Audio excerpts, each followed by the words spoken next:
Flight 517's controls froze before landing with 214 passengers trapped inside. The pilots were helpless. But the quiet college student in 23C wasn't just studying for exams. She was reading aerospace engineering textbooks. What happened next shocked the aviation world and proved textbooks can save lives. Before you watch full story, comment below from which country are you watching. Don't forget to subscribe, 20-year-old. Rachel Kim sat in seat 23C, her small tray table covered with engineering textbooks, yellow highlighters, and pages of handwritten notes. Flight 517 from Boston to Los Angeles was packed with 214 passengers and crew members, most returning from winter break or holiday travel. The Airbus A321 had been cruising smoothly for over 4 hours, and Rachel had spent most of that time studying. To the flight attendants walking the aisles, she looked like any typical college student. She wore comfortable jeans, a university sweatshirt, and worn sneakers. Her long black hair was pulled back in a messy bun, and she had reading glasses perched on her nose. Empty coffee cups and snack wrappers surrounded her workspace, evidence of a long study session. "How are you doing, honey?" asked Linda, the senior flight attendant stopping by Rachel's row. "Need anything to drink?" "I'm fine, thanks," Rachel replied with a tired smile, briefly looking up from her thick textbook. "Just trying to get some studying done before classes start again." Linda glanced at the open book, seeing complex diagrams and mathematical equations. "What are you studying? Looks pretty intense." "Engineering," Rachel said simply, not wanting to get into details. Most people's eyes glazed over when she mentioned aerospace engineering and control systems theory. "Wow, good for you. That's a tough field. My daughter's in college too, studying business. Much easier than all those math problems, I'm sure." Rachel nodded politely and returned to her notes. She was used to people assuming engineering was just about math problems. They had no idea that her specific coursework involved studying the exact systems that kept this aircraft flying safely.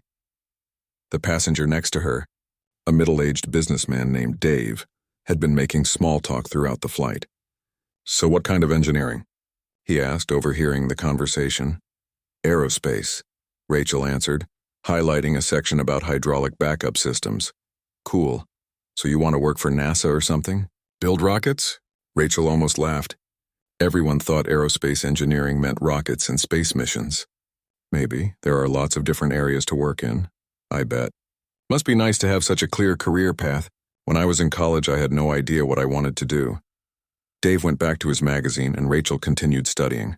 What he didn't know, what nobody on this flight knew, was that Rachel wasn't just any aerospace engineering student. She was in her 3rd year at MIT, specializing in aircraft control systems and failure analysis. Her coursework included detailed study of commercial aircraft hydraulics, flight control computers, and emergency procedures that most pilots never learned. Her textbook was open to a chapter on multiple system failures during approach and landing. The diagrams showed exactly how the Airbus A321's fly-by-wire system worked, how the hydraulic systems controlled the flight surfaces, and what happened when those systems failed. She had spent months studying these exact scenarios, learning how to manually operate aircraft systems when computers failed. But to everyone around her, she was just another college student hitting the books. The flight attendants saw her as a responsible kid who studied instead of watching movies. Other passengers assumed she was cramming for midterm exams in some theoretical subject.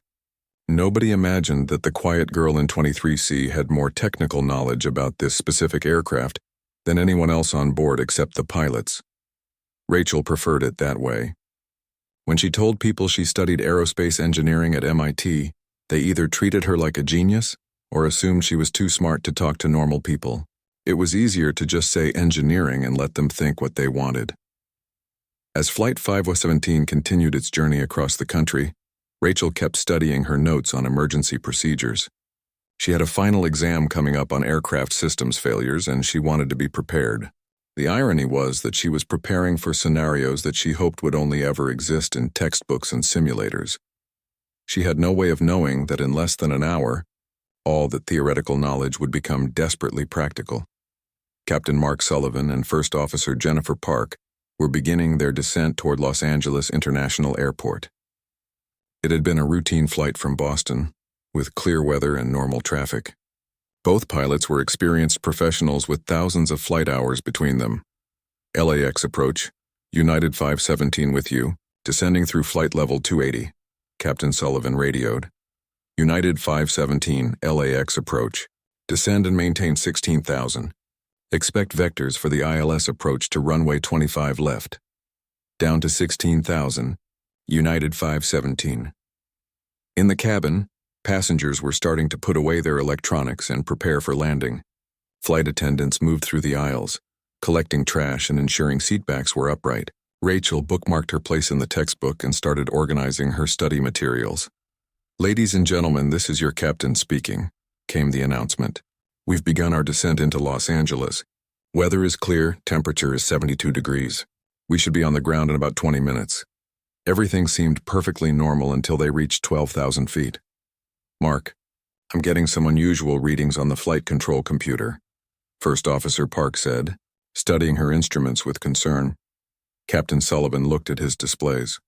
Several warning lights had appeared, and the flight control system was showing amber cautions. "Let me see what we've got here." They ran through their checklist, but the warnings persisted.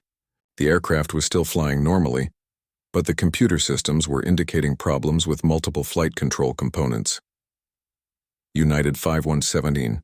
"Descend and maintain 8,000, turn left heading 180 for base leg," came the approach controller's voice. "Left to 180, down to 8,000, Captain Sullivan responded, but as he input the commands, nothing happened. The aircraft continued on its previous heading and altitude. "The autopilot's not responding," he told his first officer. "I'm going to manual." He disconnected the autopilot and took direct control of the aircraft. It responded normally to his inputs, so he completed the turn and descent manually, but when he tried to extend the landing flaps for approach configuration, nothing happened. "The flaps aren't extending," he reported, "and I'm not getting gear down indications either." First Officer Park ran through the emergency checklists for flap and landing gear failures, but none of the backup procedures worked. The hydraulic systems showed normal pressure, but the control surfaces weren't responding to commands. "United 5117, you appear to be deviating from assigned heading," the controller called. "LAX approach, United 517. We're experiencing multiple system failures. We need to declare an emergency and request delay vectors while we troubleshoot." United 517 emergency declared. "Turn right heading 270, maintain 8,000. Say your intentions." Captain Sullivan's mind raced through the possibilities. No flaps meant a much higher landing speed. No landing gear meant... He didn't want to think about that yet. But the bigger problem was that the flight control computer seemed to be failing. And on a modern fly-by-wire aircraft like the A321, that could be catastrophic. "Jen, pull up the manual reversion procedures," he instructed. "If we lose the flight control computers completely, we'll need to fly this thing mechanically." As First Officer Park dug through the emergency procedures manual, more systems began failing. The aircraft was becoming increasingly difficult to control as the fly-by-wire system intermittently cut in and out. "Mark, this doesn't look good," she said, studying the procedures. "Manual reversion on the A321 is extremely limited. We don't have direct mechanical control like older aircraft." In the cabin, passengers were beginning to notice something was wrong. The aircraft was making unusual movements, and the approach was taking much longer than expected. Flight attendants were trying to stay calm, but their training told them to prepare for the worst. Rachel looked up from her textbook as she felt the aircraft's irregular movements. Her engineering instincts immediately recognized the symptoms. The control inputs weren't smooth and predictable like normal flight. Something was wrong with the flight control system. She listened carefully to the engine sounds and felt the aircraft's responses. This wasn't turbulence or normal maneuvering. The pilots were having trouble controlling the aircraft. Her textbook was still open to the chapter on A321 flight control failures. She looked at the diagrams showing the fly-by-wire system, the backup hydraulics, and the manual reversion procedures. Everything she had been studying was suddenly very relevant, but she was just a passenger. A student. What could she possibly do? Captain Sullivan's voice came over the intercom, and his tone made everyone pay attention. He sounded professional but concerned. "Ladies and gentlemen, this is your captain. We're experiencing some technical difficulties with our flight control systems. We're working with air traffic control and following all appropriate procedures. Please remain seated with your seatbelts fastened while we sort this out." The cabin fell silent except for the sound of the engines. Then the worried conversations began. "What kind of technical difficulties?" someone asked loudly. Are we going to crash? A child's voice asked her mother. Rachel felt her heart racing, but not from fear. Her engineering mind was already working through the possibilities. Based on the aircraft's behavior and the captain's description, this sounded like a multiple flight control system failure. She had studied this exact scenario. The aircraft lurched suddenly to the left, then overcorrected to the right. Passengers gasped and grabbed their armrests. This was definitely a control problem. In the cockpit, Captain Sullivan and First Officer Park were fighting to maintain control. The fly-by-wire system was failing intermittently, and when it cut out, the aircraft became extremely difficult to control manually. "I can't get the flaps down," Captain Sullivan reported. "Gear won't extend either, and the flight controls are getting worse." "United 517, we have emergency equipment standing by," the controller responded. "What are your fuel and souls on board?" "We have 214 souls on board. Fuel for about 30 more minutes. We need to get this aircraft on the ground soon, but we can't configure for landing." First Officer Park was frantically going through checklists, but nothing was working. The backup systems that should have taken over during computer failures weren't responding either. "Mark, I think we have a software problem that's affected multiple systems," she said. "The computers are sending conflicting signals to the hydraulic actuators. That's why nothing's responding properly. Can we override it?" "Not with normal procedures. The manual doesn't cover this scenario." Back in the cabin, Rachel made a decision. She unbuckled her seatbelt and stood up, gathering her textbook and notes. Linda, the flight attendant, immediately approached her. "Miss, you need to stay seated. We're dealing with an emergency situation." "I know," Rachel said calmly, "and I might be able to help. I'm an aerospace engineering student at MIT. I study aircraft control systems." Linda looked skeptical. "Honey, I appreciate that, but the pilots are trained professionals. They don't need help from a student." "Please," Rachel insisted, opening her textbook to show the flight control diagrams. "Look at this. I've been studying A321 systems for months. I know how the fly-by-wire system works and what can go wrong with it." Linda glanced at the complex diagrams and equations. This wasn't typical college coursework. "What exactly do you study?" "Aircraft control systems, hydraulic failures, emergency procedures. The pilots are dealing with a multiple system failure that goes beyond normal training. They need someone who understands how these systems interact at the engineering level." The aircraft lurched again, more violently this time. Several passengers screamed. Linda made a decision. "Come with me." Linda led Rachel toward the cockpit past increasingly worried passengers. As they reached the forward galley, the aircraft tilted sharply to one side before the pilots corrected it. "Captain Sullivan," Linda called through the cockpit door. "I have a passenger here who says she can help. She's an engineering student who studies aircraft systems." The door opened and Captain Sullivan looked out. He appeared stressed and overwhelmed. "What kind of engineering student?" "Aerospace engineering at MIT," Rachel said, holding up her textbook. "I specialize in flight control systems. I've been studying A321 fly-by-wire failures." Captain Sullivan hesitated. "Regulations prohibited unauthorized personnel in the cockpit during emergencies. But they were running out of options. What's your name?" "Rachel Kim. I'm a junior at MIT studying aircraft control systems and failure analysis." "And you think you know what's wrong with our aircraft?" Rachel looked past him at the instrument panel. Even from the doorway, she could see the warning lights and error messages. "Based on your control difficulties and the symptoms I've observed, you're dealing with a software conflict in the flight control computers. The fly-by-wire system is sending conflicting commands to the hydraulic actuators." Captain Sullivan's eyes widened. That was exactly what First Officer Park had just suggested, but they didn't know how to fix it. "Come in," he said, stepping aside. Rachel entered the cockpit and immediately studied the displays.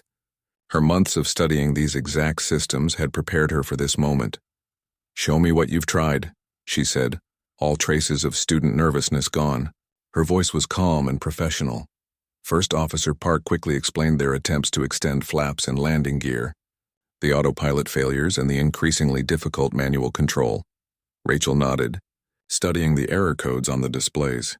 "This is a known failure mode, but it's not covered in standard pilot training because it's so rare. The flight control computers are stuck in a logic loop, trying to reconcile conflicting sensor inputs." "Can it be fixed?" Captain Sullivan asked. "Yes, but not through normal procedures. You need to manually reset the flight control computers in a specific sequence. then reconfigure the hydraulic priorities. She opened her textbook to a detailed system diagram. Look at this. The A321 has 3 flight control computers. When they disagree, they should default to the most conservative response. But in your case, they're all giving different outputs, so the system is paralyzed. How do you reset them? Rachel pointed to a series of circuit breakers behind the first officer's seat. You need to pull these breakers in a specific order, wait exactly 30 seconds, then restore power. But you have to do it while manually controlling the aircraft, which is extremely difficult. Captain Sullivan looked at the circuit breakers she indicated. I've never heard of this procedure. It's not in the normal manuals. It's an emergency override that requires detailed knowledge of the system architecture. I learned it in my advanced control systems course. The aircraft lurched again and alarms sounded as they lost altitude. We're running out of time, First Officer Park said urgently. Fuel is getting low and I can barely keep us in the air. Rachel studied the displays one more time. Captain, I can talk you through the reset procedure, but someone needs to maintain manual control while you work the circuit breakers. The aircraft will be very difficult to fly during the reset. I'll take manual control, Captain Sullivan decided. Jen, you follow Rachel's instructions on the breakers. Wait, Rachel said. There's something else.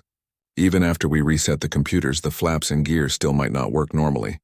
We'll need to use the manual extension procedures, and that will affect your landing performance. She flipped to another page in her textbook. Without flaps, your approach speed will be much higher. And if we can't get the gear down, we'll need to consider a belly landing. The reality of their situation hit everyone in the cockpit. They weren't just dealing with a system failure. They were potentially facing a catastrophic landing with 214 people on board. One step at a time, Captain Sullivan said grimly. Let's try to get the computers reset first. Rachel positioned herself where she could see both the circuit breaker panel and the flight control displays. Her textbook was open to the system reset procedures, and her notes contained the specific sequence she had memorized for her upcoming exam. Okay, Captain, take manual control, she instructed. Jen, I need you to locate breakers A11, A15, and A23 on the overhead panel. First Officer Park found the breakers while Captain Sullivan fought to keep the aircraft level.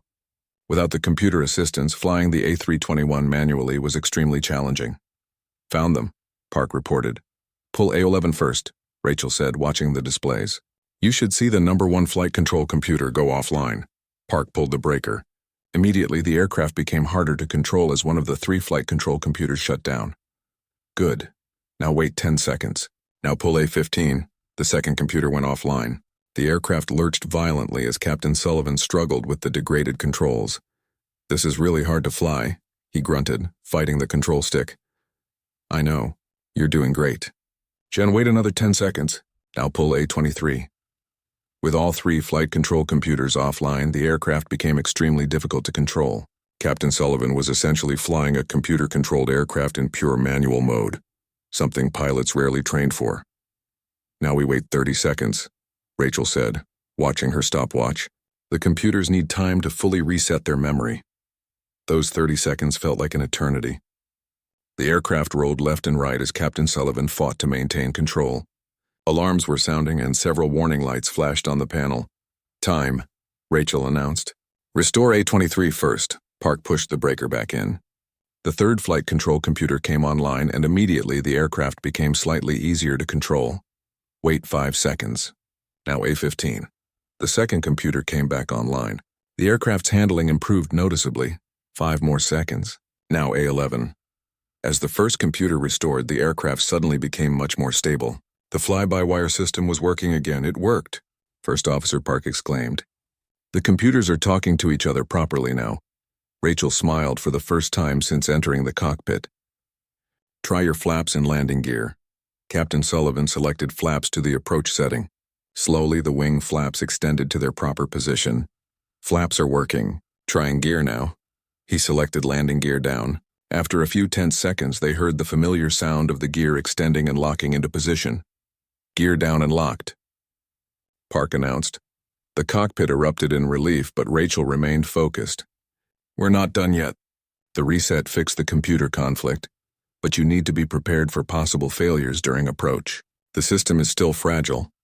She showed them additional procedures in her textbook. If the computers start fighting again, you'll need to manually disconnect specific systems to maintain control. Captain Sullivan looked at this college student with new respect. Rachel, you just saved 214 lives. How did you know all this? I've been studying aircraft control system failures for 3 years, she replied. This exact scenario was covered in my advanced systems course last semester. I never thought I'd actually need to use it. With the aircraft systems restored, Captain Sullivan contacted air traffic control to set up their approach. Emergency vehicles were standing by at LAX, but the situation was much more hopeful than it had been 30 minutes earlier. LAX approach. United 517. We've resolved our control issues and are ready for approach to runway 25 left. United 517. Cleared ILS approach runway 25 left. Emergency equipment remains in position as a precaution. As they lined up for the approach, Rachel remained in the cockpit to monitor the systems. Her textbook was open to emergency landing procedures, ready to help if anything else went wrong. Everything looks good so far, First Officer Park reported. All systems are responding normally. The approach was smooth and stable. Captain Sullivan had regained full control of the aircraft, and all the flight control computers were working together properly. Looking good, Rachel said, watching the displays. All your systems are in the green. As they crossed the runway threshold, Captain Sullivan made a perfect landing. The aircraft touched down smoothly and rolled out normally. The emergency vehicles followed them to the gate, but their services weren't needed. As they taxied to the terminal, Captain Sullivan made an announcement to the passengers. Ladies and gentlemen, we're safely on the ground in Los Angeles. I want to thank you for your patience during our technical difficulties. I also want to thank a very special passenger who provided crucial assistance during our emergency. Sometimes heroes come in unexpected forms. In the cabin, passengers erupted in applause. Many were crying with relief, and several called out questions about what had happened. Rachel gathered her textbooks and prepared to leave the cockpit. Thank you for letting me help, she said to the pilots. Thank you for being on our flight, Captain Sullivan replied. Without your knowledge, this could have ended very differently. As Rachel walked back to her seat, passengers stood and applauded. Many wanted to shake her hand or ask how she knew what to do. I just studied the right textbook, she said modestly. Within hours, the story of Flight 517 was international news. A college student had helped save 214 lives using knowledge from her aerospace engineering coursework. News reporters waited at LAX to interview Rachel and the crew. I was just applying what I learned in class, Rachel told the gathered media. My professors always said this knowledge could be practical someday. I never imagined it would be this practical. The story resonated around the world. Here was proof that education mattered, that students could make a real difference, and that heroes could come from anywhere. MIT issued a statement praising Rachel's actions and highlighting their aerospace engineering program. The Federal Aviation Administration announced they would review training procedures for rare multiple system failures. Captain Sullivan and First Officer Park credited Rachel with saving their lives and those of all their passengers. She knew procedures that aren't taught in pilot training, Captain Sullivan told reporters. Her knowledge went far beyond what we learned in flight school. Rachel became a symbol of the value of technical education and the importance of staying calm under pressure. She appeared on talk shows, gave interviews to aviation magazines, and was invited to speak at engineering conferences. But she remained humble about her role. I was just a student with the right textbook at the right time, she would say. The real heroes were the pilots who kept the aircraft flying while we worked through the solutions. Her story inspired thousands of students to pursue aerospace engineering. Applications to technical programs increased dramatically as young people saw how theoretical knowledge could have real-world impact. The aircraft manufacturers studied the flight control computer failure and implemented software updates to prevent similar occurrences. The procedures Rachel had used were added to pilot training programs as extreme emergency procedures. 6 months later, Rachel was back in class at MIT, but her experience had changed her perspective on her studies. What had once been theoretical coursework now felt immediate and practical. Every equation, every diagram, every procedure you learned could someday save lives, she told incoming aerospace engineering students. Don't just memorize the material. Understand why it matters. She had received job offers from every major aircraft manufacturer and airline, but she decided to stay in school to complete her degree. Her professors incorporated her experience into their coursework, using Flight 517 as a real-world case study. Captain Sullivan and First Officer Park visited MIT to guest lecture in Rachel's classes. Their presentation on crew resource management and the importance of using all available expertise became a cornerstone of the aerospace program. That day taught us that expertise can come from anywhere, Captain Sullivan told the students. Never dismiss someone's knowledge because of their age or position. Rachel was just a passenger, but she knew more about our aircraft systems than we did.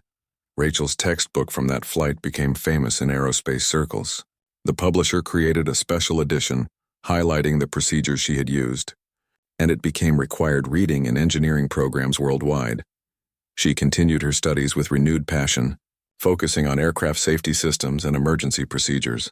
Her senior thesis examined how aircraft manufacturers could better integrate multiple system redundancies to prevent the type of failure that had occurred on Flight 517. The FAA offered her an internship, working on flight safety regulations. Airlines recruited her for their engineering departments. Aerospace companies wanted her to help design safer aircraft systems, but Rachel had found her true calling: teaching. She wanted to train the next generation of aerospace engineers, making sure they understood not just how aircraft systems worked, but why that knowledge mattered. "I learned something important on Flight 517, she said in her graduation speech 3 years later. "Knowledge isn't just about passing tests or getting good grades. It's about being prepared to help when people need you most. I was just a student carrying textbooks and highlighters, but when 214 lives depended on what I had learned, that education became the most important thing in the world." The audience of fellow graduates, professors, and family members gave her a standing ovation. Many had tears in their eyes, remembering that terrifying day when a college student had stepped up to save lives. 10 years after Flight 517, Dr. Rachel Kim was a professor at MIT, teaching the same courses she had once taken as an undergraduate. Her classroom was always full, and her students knew they were learning from someone who had actually applied aerospace engineering knowledge in life-or-death situations. The incident had led to significant changes in aviation safety. The specific type of flight control computer failure that had affected Flight 517 had been eliminated through software updates and redundant system designs. Emergency procedures developed based on Rachel's actions were now standard training for commercial pilots. Captain Sullivan had retired from flying and worked as a safety consultant, often sharing the stage with Rachel at aviation conferences. "She taught us that safety isn't just about following procedures," he would tell audiences. "Sometimes you need to think beyond the manual and use every resource available." The passengers from Flight 517 stayed in touch through social media, celebrating the anniversary of their safe landing each year. Many credited the experience with giving them a new appreciation for education and technical expertise. Rachel's story had become legendary in aerospace circles, but she preferred to focus on the future rather than the past. Her research on aircraft safety systems had led to numerous innovations that made flying safer for millions of passengers.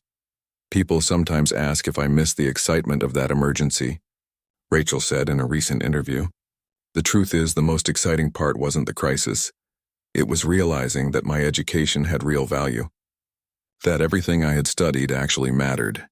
We live in a world that sometimes undervalues technical education and scientific knowledge. Flight 517 proved that theoretical learning can have immediate, practical importance. You never know when what you're studying today might save lives tomorrow. Her office at MIT was filled with letters from students around the world who had been inspired by her, storied to pursue aerospace engineering. Many mentioned that they had chosen their major specifically because of what she had accomplished. The textbook she had been studying that day was now on display in the MIT Aerospace Engineering Building, opened to the exact page about flight control system failures. A plaque beside it read, "Knowledge applied at the right moment can change everything." Over the years, Rachel had received numerous awards and honors. The National Academy of Engineering inducted her as their youngest member. The Smithsonian Institution requested her textbook and notes for their collection. Several universities offered her department chair positions, but her proudest achievement was the Rachel Kim Emergency Procedures Training Program, which she had established at MIT. The program taught engineering students to apply their theoretical knowledge in real-world crisis situations. Students from around the world came to study emergency response and systems failure analysis. Every semester, I tell my students about Flight 517, Rachel explained to a visiting journalist, not to make myself look heroic, but to show them that their education has real-world consequences. When you understand how systems work, you can figure out how to fix them when they break. The program had already produced several graduates who had gone on to solve critical problems in various industries. One had prevented a nuclear power plant accident by recognizing a control system failure. Another had helped design backup systems for a space mission. A third had developed new safety protocols for offshore oil platforms. Captain Sullivan visited the program regularly as a guest lecturer. Rachel saved our lives that day, he would tell the students. But more importantly, she showed us that expertise can come from unexpected places. Never underestimate what a well-trained mind can accomplish. First Officer Park, who had since become a captain herself, also contributed to the program. Working with Rachel taught me to listen to everyone on my crew, she would explain. Experience matters, but so does knowledge. Sometimes the person with the best solution is the one you least expect. The aircraft manufacturer that built the A321 had hired Rachel as a consultant to review their emergency procedures. Her recommendations led to clearer documentation and better training for pilots dealing with rare system failures. The thing about Flight 517, Rachel reflected during a recent conference presentation, is that it showed the importance of education at every level. The pilots had the experience to keep us flying safely while we worked through the problem. The flight attendants had the training to maintain order in the cabin, and I had the theoretical knowledge to understand what was going wrong with the computers. It wasn't any one person who saved those 214 lives. It was the combination of everyone's expertise working together. That's the real lesson. We all have knowledge that matters, and we need to be ready to share it when people need help. The story of Flight 517 had been turned into a documentary film that was shown in engineering schools worldwide. Rachel had initially resisted participating, but eventually agreed when she realized it could inspire more students to pursue technical education. If my story convinces even one student to study harder or take their coursework more seriously, then it was worth sharing, she said during the film's premiere. Linda, the flight attendant who had first brought Rachel to the cockpit, became a close friend over the years. I knew she was special the moment I saw those textbooks, Linda would say. But even I didn't realize how special until that moment when she started explaining aircraft systems like she designed them herself. The passenger who had sat next to Rachel, Dave the businessman, had also stayed in touch. I spent hours talking to her about college and career plans, he recalled. I thought I was giving advice to a typical student. Turns out she was already more accomplished than most professionals I know. Dave had since started a scholarship fund for students pursuing aerospace engineering, specifically targeting those who might not otherwise afford technical education. Rachel showed me that you never know who's sitting next to you, he explained. Someone who looks ordinary might have extraordinary capabilities. The anniversary of Flight 517 had become Aviation Safety Day at MIT, with Rachel delivering an annual lecture to students across all engineering disciplines. Her message was always the same. Theoretical knowledge has practical value, education matters, and being prepared can save lives. I was just a student with textbooks and highlighters, she would remind each new class. But when the moment came, those textbooks contained exactly the information needed to save 214 people. Never underestimate the power of being well-educated and well-prepared. The most important thing I learned that day wasn't about aircraft systems or emergency procedures. It was about the responsibility that comes with knowledge. When you have expertise that others need, you have an obligation to share it. Age doesn't matter. Position doesn't matter. What matters is being willing to step up when lives are on the line. As she concluded her most recent lecture, Rachel looked out at the hundreds of young faces in the auditorium.